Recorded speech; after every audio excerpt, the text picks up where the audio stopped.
Hello, everybody. Welcome to this live training. Hope you're doing well. I would love to, just as we get started, I want to know who you are. So if you're watching on YouTube and you're able to type in the comment section in the chat, the live chat, where you're watching from, and maybe your church name and anything else you want to type in the comment section. I would love to just be able to personally connect with each of you. So just type it in and I'll be able to see it here in my software. I know John is watching, or he's trying to watch, but he's at a staff retreat, so maybe he's being a bad boy. But anyone else who's watching, type it in the chat. I would love to hear how you're doing. This is going to be somewhat interactive. And yeah, so here we got Elliot is watching from, where is that? Oh, Wisconsin. It's cold. Man, it's probably really cold, Elliot. And let's see who else is here. We've got Alondro. I think I'm saying that right, Eliandro. And wow, from Germany. Hello. I wish I spoke German and I could say something nice to you, but I'm so glad you're here. Anyone else who's watching, type it in the chat, and we will say hello, and then we'll jump into our live training here in just a minute. But excited to be with you guys, grateful to be with you guys, and I just want to start out first of all by just speaking value. Okay, we've got a couple more people typing. Edgar is watching from Connecticut. Selena is watching from Arizona. Nice. Went to, where did I go in Arizona? It was somewhere beautiful. Sedona. It was so beautiful. Let's see. Ontario, Canada. I love Canadians. Derek Crago from Canada as well. Hello, Derek. Alejandro says English is fine. Awesome, guys. Well, feel free to type in the comments as we move through our live training. I can see what you guys type, and it is fun to interact with you guys as we do this. I don't want this to be boring. I want it to be helpful.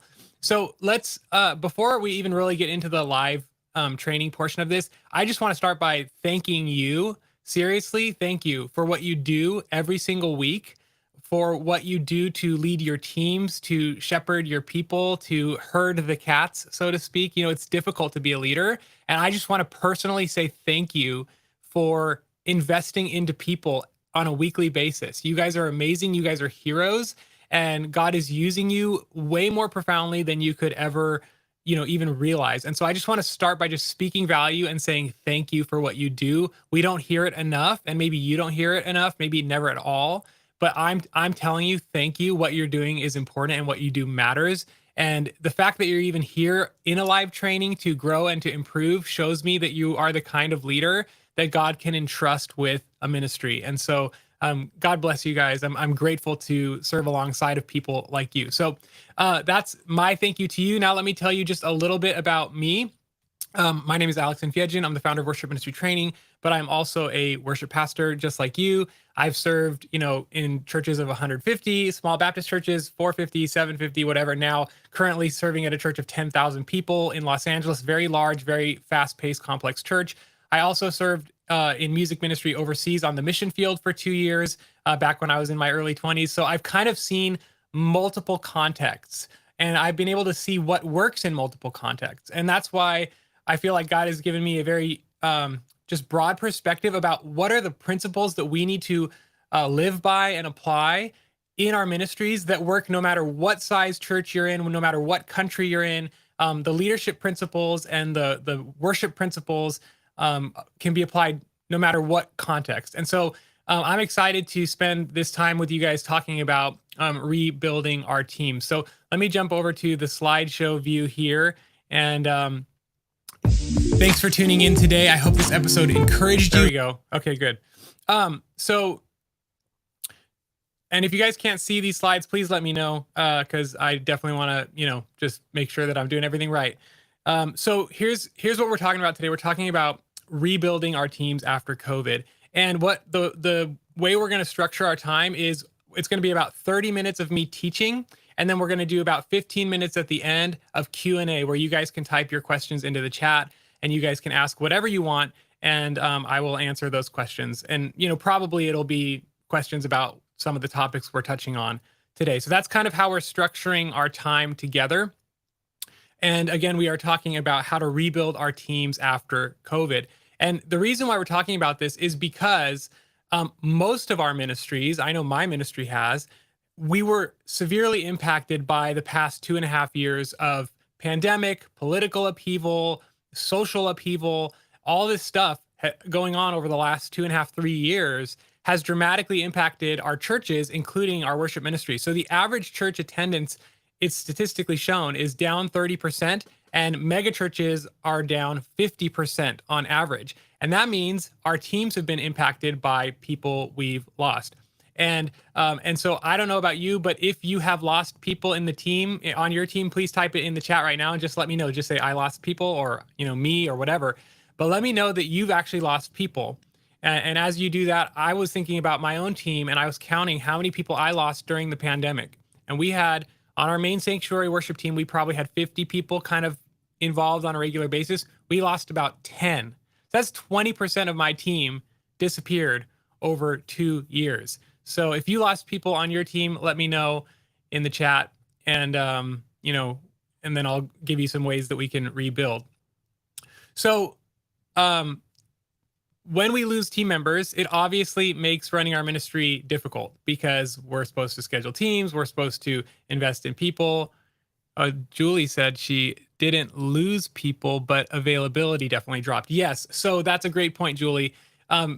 Maybe you didn't lose numbers, but you lost commitment. You lost people's commitment levels, right? Alejandro said, I didn't really lose people, but I still need more. Amen. And then let's see, Selena says, lost some, but commitment has changed. Yes. So yes, we've lost numbers and we've lost commitment. And we're going to talk about how to rebuild both of those things in this training.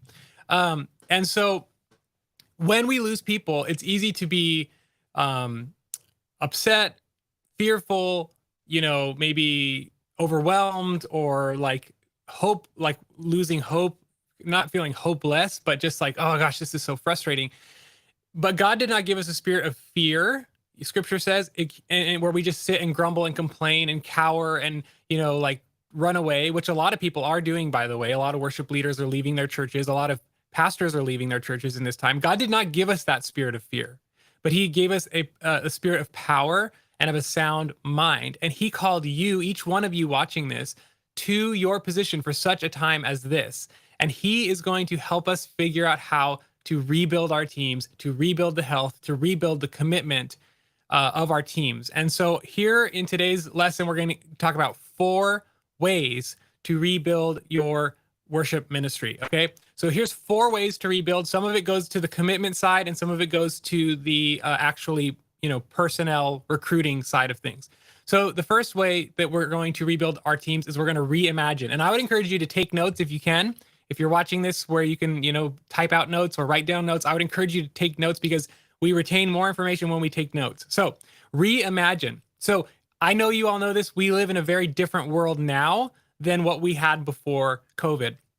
People have different needs. They have different wants. They have different preferences. They have different habits in this post-pandemic world that we're living in. They even have different commitment levels and different desires. And so the ministry that we had before COVID likely will not be as effective if we try to just rebuild what we had before. It's time for us to really reimagine what our ministries can be, because God is a God of new things. He loves to do new things. Look at all these verses. Behold, I make all things new. Behold, I am doing a new thing. The old has gone and the new has come, right? And so as God's children, we should model our Father in making new things. And so we want to rebuild something that doesn't look like it looked before. It's going to need to look different than it used to look. It's going to need to be new. And so here's what I would like you to do in this first phase of rebuilding your worship ministry is I want you to sit down either with your senior pastor or with your key volunteers, and I want you to start asking some questions. Just come with a blank notebook, a pen, a Bible, and 1 or 2 people that you trust, and start asking some of these types of questions. Here are some questions, and you can, get this video replay afterwards, or you can screenshot this video to get these questions. I have 2 slides worth of questions for you, and these types of questions will help you reimagine your team. So here are the questions. What kind of ministry do we want to build now? And what do our team members need in this season now? And where are our people spiritually and even emotionally right now? And where do we need to take them? And what should be our key area of focus in this new season? That one question alone is worth pondering. What should be our key area of focus in this new season? So those are some questions. Here are a couple more. What opportunities do we have now that we didn't have before? Here's another one. What does the congregation need most right now from us? Maybe the congregation needs like a time of acoustic and reflective worship. Like, assess your congregation. What do they need from the worship ministry? And then where is our senior leadership's heart at right now? And how can we come alongside of our senior leader and support them in that? So those are, like, I don't know, 9 questions that if you sat down and pondered those with some key leaders on your team, and maybe you don't have key leaders, so maybe sit down with your senior pastor, or at least sit down with just a friend that you can bounce some of these ideas off. I guarantee you, if you ask these questions and spend an hour answering them, you will have a new, fresh vision for what your worship ministry should be. So my encouragement is, do not rebuild what you already had. Dream and reimagine something completely new. Don't limit God or put him in a box or go back to what's comfortable. Press into the new, press into the fresh, press into the fresh vision that God wants to bring about in your team and in your church. And so I would encourage you to set aside time this week to pray, to dream, to talk through these things with some trusted friends. Okay, that's the first way that we can begin rebuilding, is just by reimagining what it should be. The second way that we can rebuild is to relate to our team. We really want to focus on the relationships, because over the last 2 years, I mean, I know we're kind of coming out of it, so it's not as drastic, but people were extremely isolated from one another for 2 whole years, like very, very isolated from each other. And so what you're seeing that your team connections are weaker and people's commitment levels are lower. People are hanging on to your church by a thread. People are hanging on to your team by a thread. They're floating around the edges. They're not really as involved. They're not confirming as often on your team. They're drifting away, and maybe even some of them are drifting away from the Lord spiritually. And so what we want to do in this new season is to dig in and really invest into the relationships. The relational side needs to be your key focus in this new season.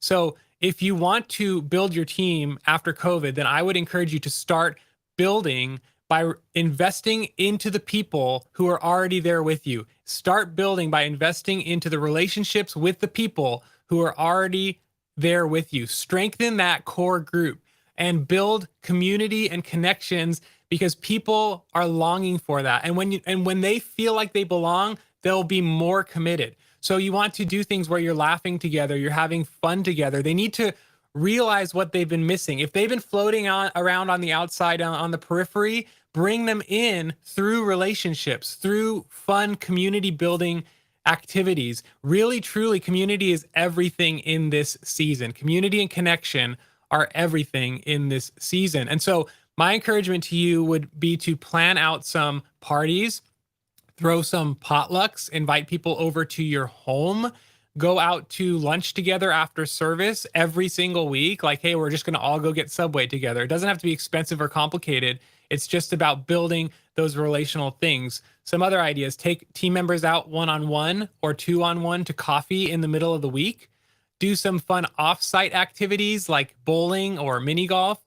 But whatever you need to do to build connection and relationships in this season, do it. Because once they feel like they're more part of the community, they will press in more, and they'll feel like they're needed, and they'll feel like they're desired, and they'll feel like they're wanted. And that will make them want to press in more, and they'll be more committed. So as you make your relational equity go up, the commitment level of your team members will go up. And so that is the second way to rebuild after COVID in this new season. So let's see what Joey says here before we move on to the next point. He says, our worship team lost some people from COVID era and after as well. 5 people have either left the church or stepped down. Yeah, totally, Joey. Totally. So let's talk now about the third way. And I think this is probably, for some of you, this is the one you've been waiting for, which is to recruit. We need to rebuild our teams actually in numbers as well. So maybe you're down on some singers, maybe you're down on some electric guitar players, maybe you're down on drummers. I know at our team, our church, we're having trouble scheduling teams because we don't have enough of everybody to fill all the slots for all the services that our church has. And so, what are the holes that are missing at your church? And I don't know about you guys, but like at our church, we lost a lot of people from the congregation, but we also gained a lot of people from from other churches. So yes, your church probably lost people, but there's probably a lot of new faces out in the congregation. There at our church, I would say our church is 50% new. Okay, so we lost 50% and we gained 50%. We have like, I don't even recognize most of the people out there. And so, how do we know that a lot of those new people in our churches aren't incredibly talented? Like what if there's just excellent bass players, excellent singers, excellent drummers sitting out there in the congregation and we haven't even asked? Because the truth is, most people in the congregation don't know that you have a need. Most people sitting out in the congregation don't feel like they can come up to you and talk to you and say, "Hey, I play bass or I play keys." Those people are the exception. But your church right now might be filled with people who are extremely talented and extremely hungry to get involved. They just don't know where to begin the process of getting involved. They don't know who to ask. They don't know who to talk to, or maybe they're too shy, or maybe they never see a hole on your stage. So, because like at our church, we always end up filling all the slots. And so people are like, "Oh, I didn't think you had a need because there was always an electric player up there." Well, we have to let people know that there is a need. And so that is the first thing I want to say about recruiting is you just have to make it known to your church. Hey guys, we are looking for people to get involved. You need to announce it. You need to, and I know this is so dumb simple, and I promise I have other more interesting strategies here in a second, but we need to communicate to the body. We have a need. We're looking for people to get involved. Now it's important that you don't just say, "Hey, does anybody out there want to be on the worship team?" Because then it just seems like it's open to anybody and they can just walk up and just start playing just because they have a desire. You don't want to word your announcement just like, "Hey, it's free game, come and play with us." What you want to do is you just want to say, "Hey, if you're interested in serving, I'm going to be right up here after service, right here down in front. I'm going to hop off the stage, come up, talk to me. I would love to get to know you." That's all you're wanting to do is, "Hey, is anyone out there musical? If you're musical and you're interested in getting involved, I'd love to meet you. Come talk to me. I'll be right down here in front of the stage after service." And then, you close the last song after your pastor preaches, you finish your last song and you say, "Hey, if anyone wants to come talk to me about getting involved in the worship ministry, I'm going to hop down here and I'd love to meet you." I promise you that is the most effective method I've ever used. I've tried the online audition process thing. I've tried submitting people through video auditions, whatever. The "Hey, simply meet me right here down in front after service" has by far provided the most volunteers for me. So that would be what I would say, is just to make it known publicly. And I would also say to make sure that you announce it multiple weeks in a row. Do you know why? Because the average church attendance in America now is once per month. Once per month, you guys, is the average church attendance. So if you say it one week, you're only touching 1/4 of the people that could hear it. So you need to say it for like a whole month, and then people will get the picture. Everyone in your congregation will have heard it, and people will realize, wow, they must really have a need, and it's time for us to get involved. So that is just kind of the biggest and most obvious way. Here are a few other ways.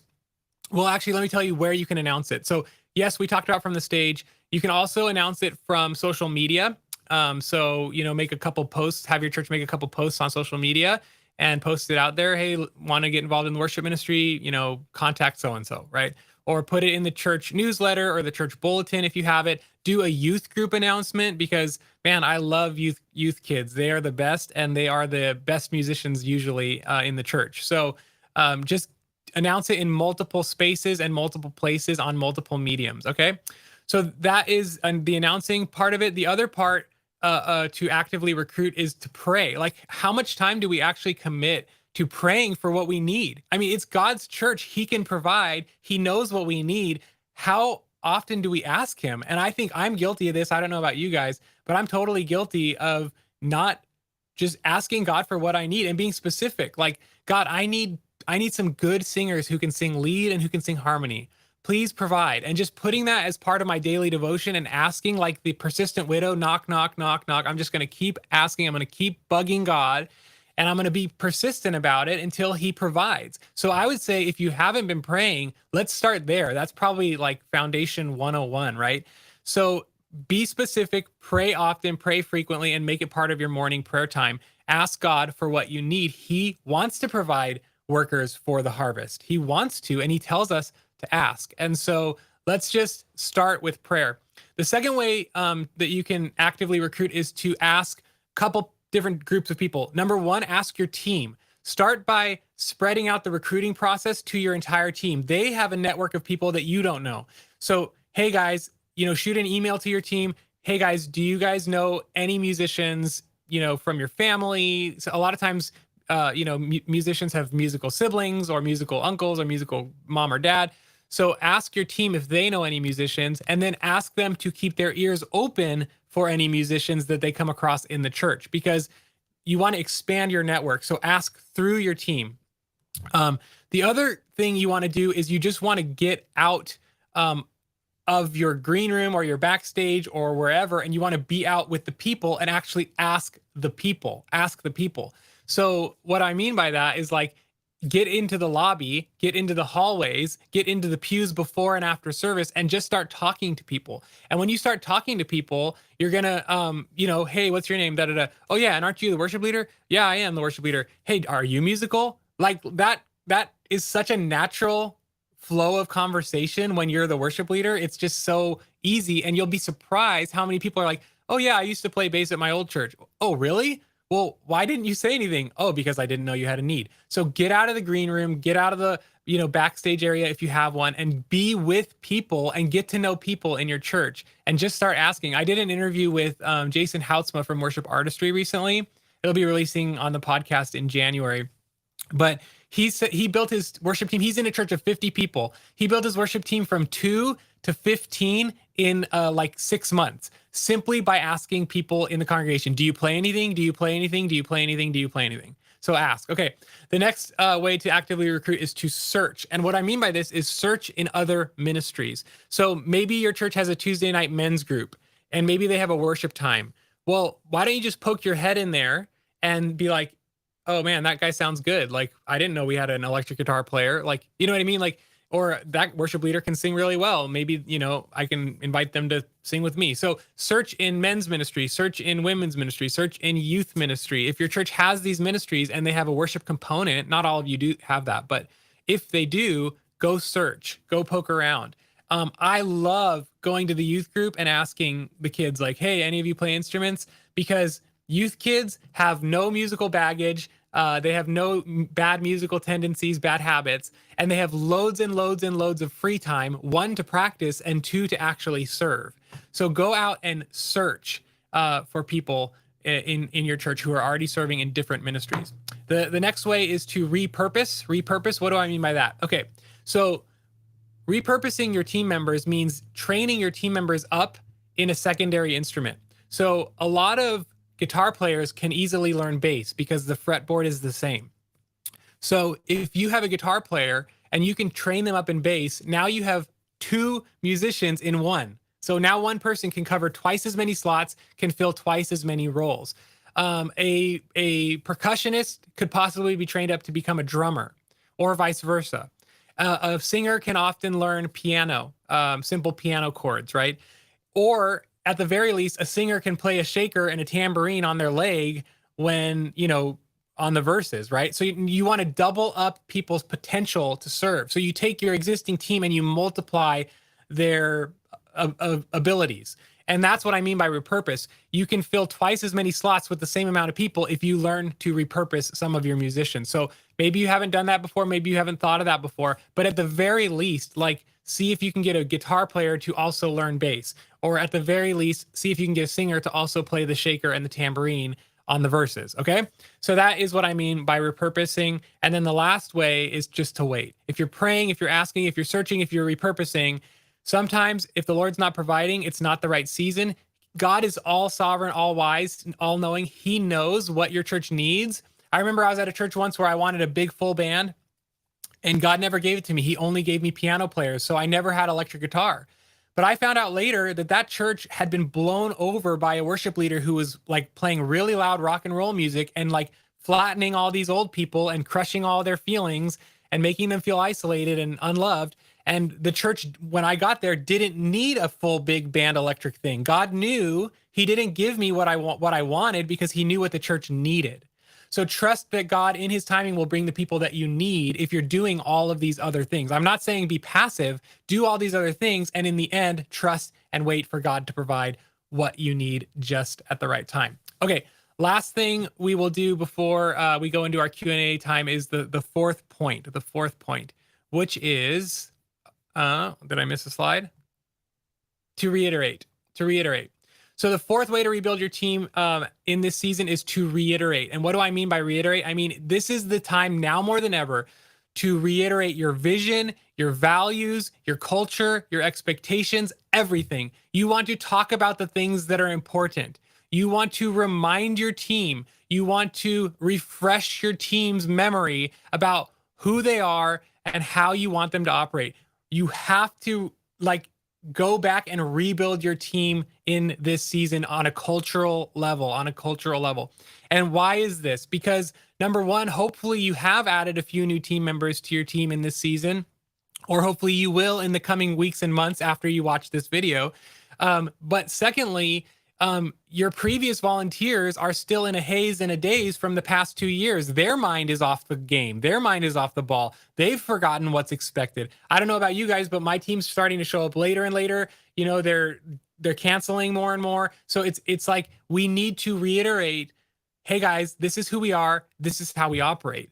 And people have just lost focus. They've lost energy. They've lost drive. And it's our job to instill the values, instill the culture that we want into our team by reiterating, repeating over and over what's important to us. We need to, in essence, recall our people back to arms, right? You need to raise the flag and say, guys, this is who we are. This is what we're trying to build. And you need to reiterate why they're serving, who they're serving, which is Jesus, of course, how they're expected to serve, the dress code, the rehearsal times, why it matters that they prepare their parts, why it matters that they are arriving on time, why it matters that they dress a certain way, how to use Planning Center. You need to remind them everything. And I'm going to encourage you, it's likely time for you to schedule an all-team meeting. Derek Crago, who is watching this live right now with you guys, he is in our academy, and he recently had his all-team meeting because it's time to recall the troops to arms. And so really call the team back to the basics and the things that they had promised to and committed to when they first joined the team. And so perhaps maybe it's on a Sunday right after church, you know, you get like a big stack of pizzas and you're like, hey guys, on, you know, Sunday, 3 weeks from now, we're going to have a team meeting. I need everybody there. This is super important. We need to get back to the basics. Okay. And so that's what I mean by reiterate, the fourth way to build. So remind your team what matters. So again, to recap where we've been before we move on to our Q&A, we have talked about the 4 ways to rebuilding your team is to reimagine, to relate, to recruit, and to reiterate. Okay. And again, this video that you're watching right now live will be available for replay if you need to go back and watch any of those portions again. But I don't want to just leave it here, because the most important thing we can do with knowledge is to apply knowledge. So I have 4 action steps for you that you should take if you want to rebuild your team. So you've got the knowledge, great. Here's what you actually should do after you're done watching this video. And I always try to do this in our academy as well. I always try to give you 4 action steps or a couple of action steps that actually can apply the knowledge into real life so that you can bring about the results you desire in your ministry. So here they are. Number 1 is to schedule a dream meeting. So this is like we talked about, you need to meet up with your senior pastor or some key leaders or a friend. I want you to actually, at the end of this video, when we're all done today and you're off on your next project, put something on the calendar to have dream time about the reimagining what your ministry should be, and use those questions I gave you earlier as the guide to dream up your new vision for your ministry. The second thing is to plan some potlucks and parties. So I want you to put 2 parties or potlucks on the calendar for the next. A Christmas party is perfect. It's this season for that. So do a Christmas party and then do something in February. I want you to put 2 on the calendar because you need to relate. Relate is the second one. The third way is I want you to make 4 recruitment announcements from your platform, from social media. Make 4 recruitment announcements. And then the last one is to put a mandatory team meeting. This is different than the potluck and the party. This is like, hey guys, let me remind you what we're all about. Okay. And if you need help building those vision and value documents, or the recruiting, or not the recruiting, but if you need help, building like what am I trying to say? Not the vision and value documents. Yes, the vision and value documents, but like the onboarding documents, the team expectation documents. If you need help with that in the academy, the Worship Ministry Training Academy, we have all those documents that you can use and build as a template. So those are your 4 action steps from this training. And I really want you guys to do it because I can't do it for you, and knowledge won't change anything. Action changes things. So do these 4 things and you will begin to rebuild your team and your ministry. Okay, before we go into the Q&A time, I want to tell you a little bit more about the Academy. I'm just going to play a 1 minute for you. Are you a worship leader looking for practical training to help you improve your worship ministry? I want to tell you about the Worship Ministry Training Academy, an online training platform that you can try out for just $1. Inside the Academy, you'll find everything you need to build a thriving worship ministry. You'll find 10 in-depth courses on topics like set building, team building, increasing congregational engagement, musical excellence, vocal technique, and more. Live monthly training workshops covering relevant topics that will help you strengthen your ministry. You'll get exclusive live interviews with some of the best worship leaders in the world: Phil Wickham, Matt Redman, Brandon Lake. Done-for-you admin systems and documents, a pre-built audition process and onboarding docs, musician training documents, and even team discipleship documents so that your team will grow spiritually. Come learn alongside of worship leaders just like you from all over the globe. Let us take care of you so you can focus on leading your team. You can try the Worship Ministry Training Academy for just $1 for the first 15 days by going to worshipministrytraining.com. I hope to see you inside of the Academy.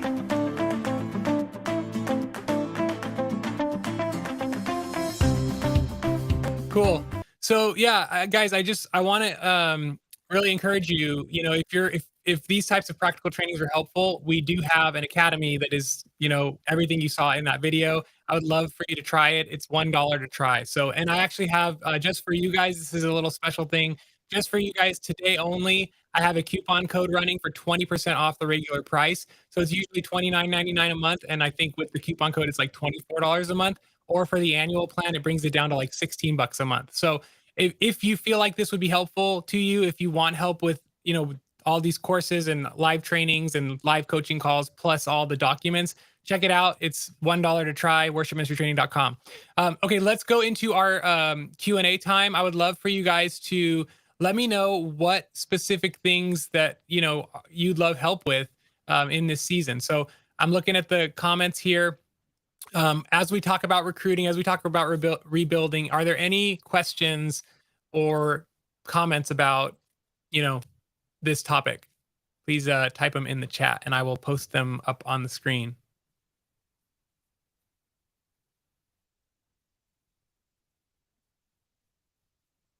And while you guys type, I will fill dead air by telling you what I'm doing today. So today we have Thursday night service, and we are going to be doing an acoustic set. So we're going to do 3 acoustic guitars, a cajon, and I think keys. And the reason we're doing it is just to change things up, because changing things up is super important. Because if your church gets into a rut, if your worship sets get into a rut, if your worship flow gets into a rut, then it's like, people check out. So any questions? No questions at all? I haven't gotten any questions yet. Selena says, a few of our musicians have learned other instruments and that has been helpful when we need to shuffle. Yeah, that is so helpful. Like having that just ability to rearrange your teams quickly, having multi-instrumentalists is a dream. It's a dream. So thank you, Selena. Any other questions? Okay, here's a question. I just started as a worship leader. Can you suggest a moderation method? How can I develop a vision with the team? A moderation method. What do you mean by moderation method? I think that would be helpful if you could help me understand what you mean by moderation method. Are you talking about like an audition process, moderating, like helping people? Type a little more what you mean by moderation process. But if you just started, I'll answer the first part about just starting as a worship leader. And while you type about what moderation method means, I will answer a couple things related to just starting out as a worship leader. Okay. If you are just starting out as a worship leader, first of all, I need you to know that you are called by God. He opened the door. because if he didn't want you to be the worship leader, he would have chosen someone else. But he is the sovereign Lord of the universe, and he chose you. So I want you to remember that when it gets hard, because it will get hard. Okay, that's the first thing I'll say. The second thing I'll say is the most foundational thing you can do as a new worship leader is to establish your vision and your values. What kind of team do you want to build? What kind of people do you want to be part of your team?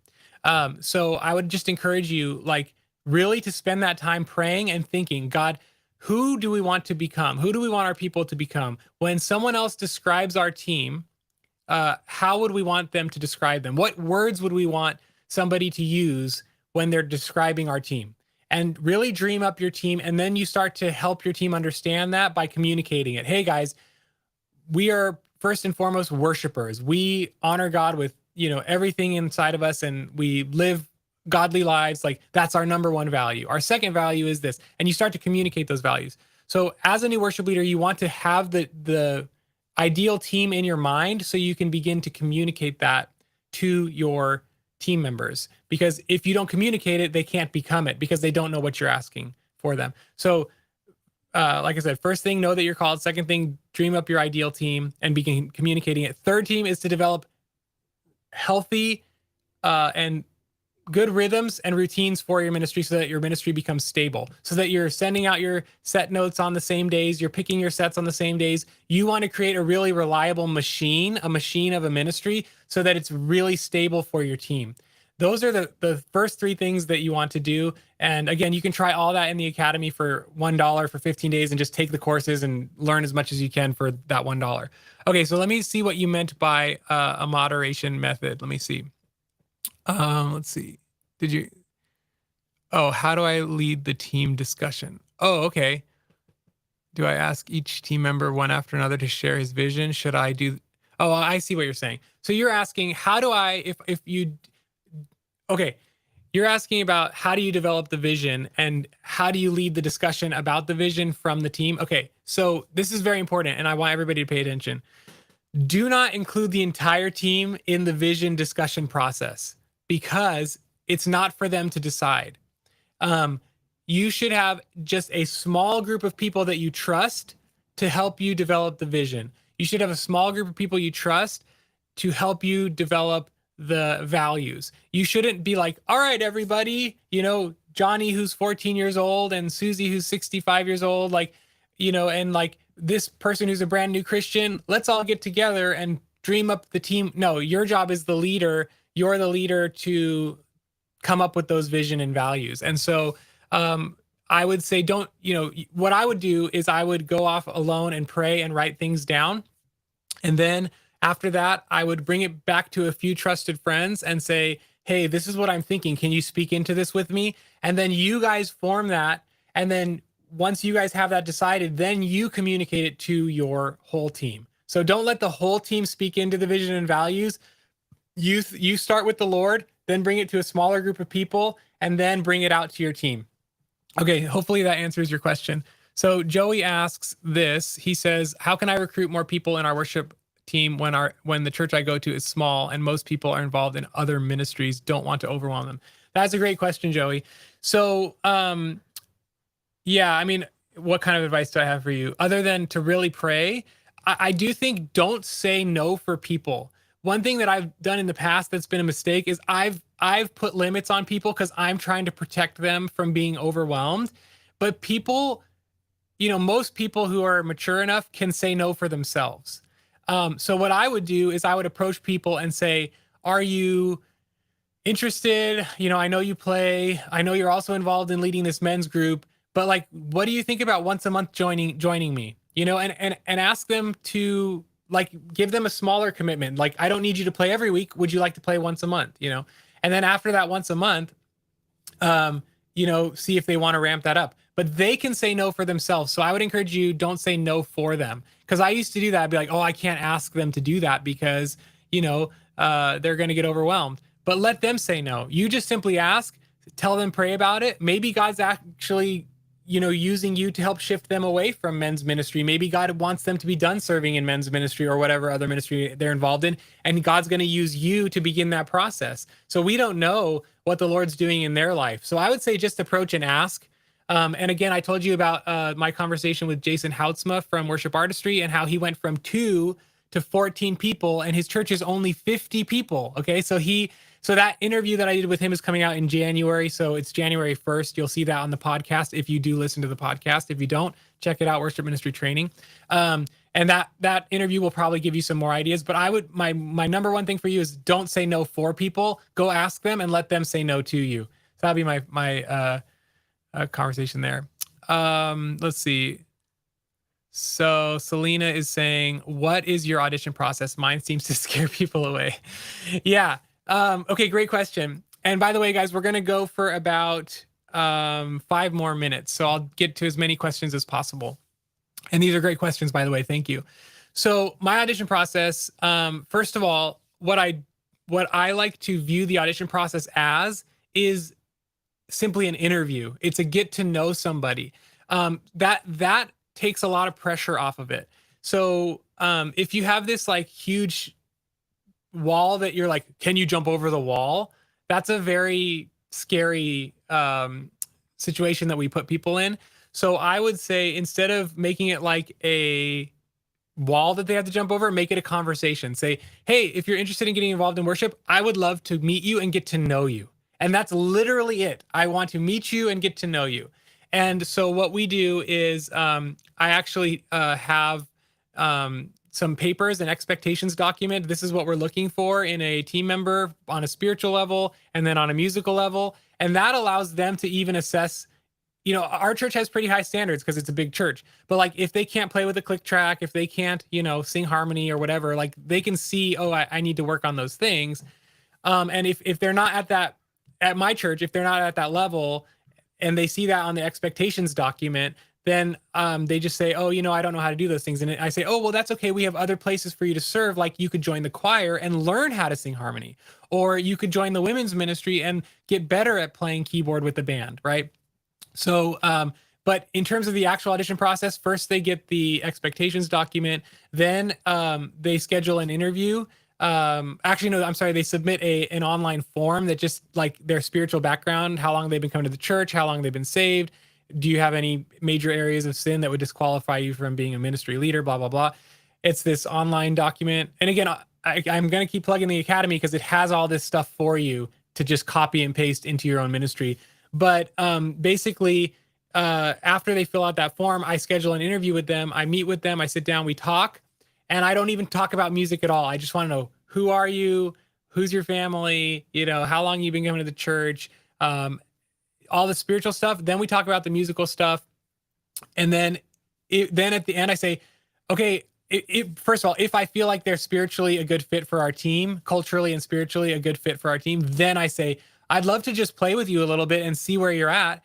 And then if before we do that, I just want you to know that I'm going to be giving you feedback when you play. So I act as a coach. My job is to be a coach and an encourager and to help you grow in your gifts. So we're just going to do a quick play session. We're going to jam together. We're going to do a musical assessment. I'm going to tell you what you're doing really well, and I'm going to tell you what I want you to work on next. And so establishing it as a relationship where you're just like their friend and you want to get to know them, and then you want to get to help them grow in their musicality, that is way less scary than, can you pass this test or not? So Selena, I know that's a lot and I went fast, but hopefully that's very helpful. Okay, let's see. How do you say no to those who audition below standard musical skill but have the heart for service? Great question, Dio. So, okay, basically similar to what I just told Selena in terms of the audition process is a, what did I use? It's get to know you and interview. So similar to that, it's basically telling them up front, like, hey, like, I'm just here to help you find the place God wants you to serve. So I'm here to help you discover, what God gifted you for, what he called you to. I'm so excited to spend this time getting to know you. And I'm excited to see how God's going to lead us both and how God's going to lead you to the right place he wants you to serve. So you say that because that is your job. Your job as the shepherd is to help them find the place that God wants them to serve. And you can say up front, it might not be in worship ministry. It might be, but I don't know for sure, but it might not be. And I'm excited to just go on this journey with you and help you find where God wants you to serve. Then when they play, if it's bad, you never promised them to be on the team in the first place. All you promised them was a meeting. So, okay, hey, we have our interview portion of the audition process, and we're talking. They feel like they're going to be a good spiritual fit and good cultural fit.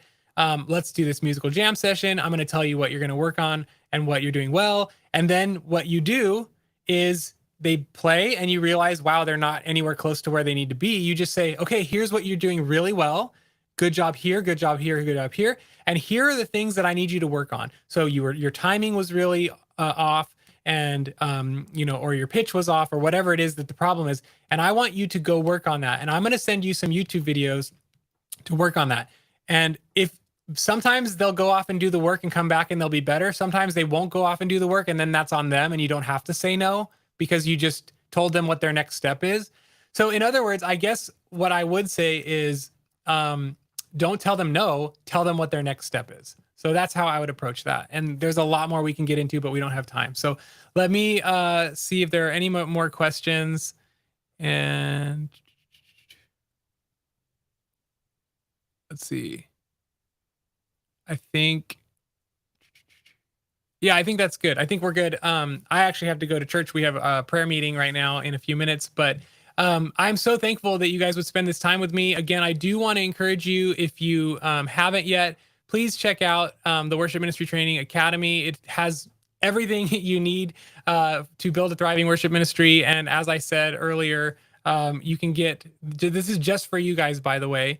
Let me hide this comment too. Just for you guys, 20% off the regular price. So 20% off code. That's your coupon code if you decide to sign up today.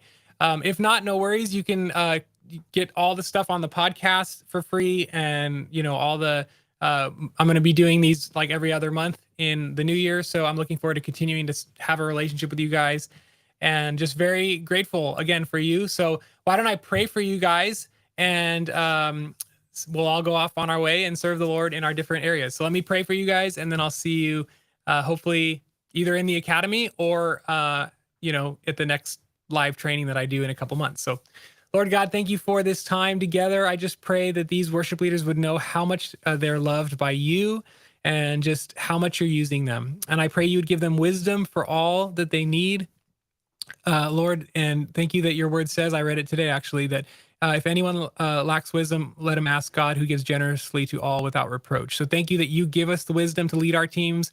I pray you would empower them, especially those that are new or just starting out. Empower them to do it in a way that honors you. Help us to do everything in a way that honors you, Lord. And so thank you for this time together, and just bless us and use us today as we go out from here, and just fill us with your spirit and lead us to love people the way you love them. In Jesus' name, amen. All right, guys, God bless you. Looking forward to whenever I see you next. Bye.